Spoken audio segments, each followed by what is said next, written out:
Ni kwamba mpaka time hapa mzee wetu kujiamini imeshakuwa lifestyle. Namzungumzia Conboy mwenyewe. Tila ndio kitu ambacho noma sana. Sasa huyu mshikaji wetu bwana atujini ambacho kimetokea katika ukurasa wake wa Instagram. Umeona bwana, maana kwamba ukisogea katika ukurasa wa Instagram alafu kama ukienda katika ile engo ya search bar, ukamua search Conboy, ukurasa wake hauji. Umeona bwana, ni kwamba ile page yake yenyewe ile haijagi. Kwa kwamba atujui kwamba nini ambacho kimetokea basi kwa mzee wetu Conboy, kama ni hii account imeibiwa tena au imehakiwa ni nini, au kwamba nini ambacho kipo behind bwana mzee wangu. Mimi nafikiri kama ni swala ambalo la kumtafuta Conboy basi, maana washikaji bwana wanajiuliza bwana kuni aje, mbona ukurasa upogo? Unajua hata ukipita katika wale watu wake wa karibu, yani kama hata ukipita katika ukurasa wa mzee wetu basi Faza Kantuweze, umeona bwana, ukisogea katika masuala mazima ya following, ukiandika pale Conboy, yani ni kitu ambacho bado hakijaonekana, au ni masuala ya kimtandao kuni aje, au kuna chochote ambacho kipo bwana.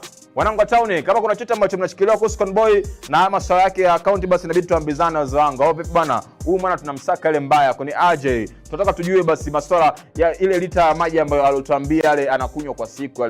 Kwani bado anaendelea kuitimiza kwamba namna gani vipi? Lakini sasa chingine ambacho tunataka tumpe mzee wetu Conboy zile pongezi za kustay basi, yani kwamba ile ahadi ambayo aliweka afu kwamba mpaka time imekata akawa amefanikiwa. Si